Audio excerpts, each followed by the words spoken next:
જય માતાજી, જય દ્વારકાધીશ. કાલે જ મેં એક વિડીયો અપલોડ કરેલો જેમાં મેં જણાવેલું કે મેં લગ્ન કરી લીધા છે. મારી રાજી ખુશીથી હું એમના જોડે રહું છું, એમના જોડે આવી છું. છતાં પણ અમુક લોકોએ સોશિયલ મીડિયામાં વિરોધ કરવાનું ચાલુ કર્યું છે, ધમકીઓ આપવાનું ચાલુ કર્યું છે, મારી નાખીશું, ઉપાડી જઈશું. બરાબર? તો મને એ નથી સમજાતું કે જ્યાં સુધી હું સમાજનું નામ રોશન કરી રહી છું, જ્યાં સુધી હું મારા ઘરે પૈસા કમાઈ રહી છું, જ્યાં સુધી હું એમના માટે કંઈક કરી રહી છું, ત્યાં સુધી હું બધાને સારી લાગુ છું. જ્યારે મેં મારી લાઈફ માટે એક ડિસિઝન લીધું છે, એમાં હું ખોટી થઈ જાઉં છું, ખરાબ થઈ જાઉં છું. બરાબર? અને એને લઈને ઘણા બધા લોકોએ એવું બી મૂક્યું છે, સમાજવાળાઓ લોકોએ, કે ભાઈ અમે દીકરીઓને ઇન્સ્ટાગ્રામ, ફેસબુક બધું યુઝ કરવાનું બંધ કરાવી દઈશું. તો આ નિયમ ફક્ત દીકરીઓ માટે કેમ છે મને એ નથી સમજાતું.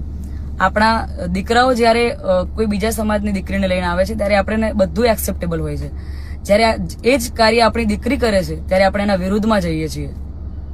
તો મને એવું લાગે છે કે અત્યારે તમે એકતા કરી રહ્યા છો, બહુ સારી વાત છે કે સમાજ એકતા કરે છે, પણ તમે લડવામાં નહીં, સમજવામાં એકતા કરશો તો વધારે સારું રહેશે. બાકી તો હું કાયદાકીય પગલાં લેવાની જ છું. અને આ બાબતે હું આપણા વિધાનસભાના અધ્યક્ષ શ્રી શંકરભાઈ ચૌધરીને વિનંતી કરું છું અને આપણા ગૃહમંત્રી શ્રી હર્ષભાઈ સંઘવીને પણ વિનંતી કરું છું કે મને આમાં સપોર્ટ કરે. અને બાકી તો આપણે કાયદાકીય રીતે લડવાની તૈયારીમાં છીએ.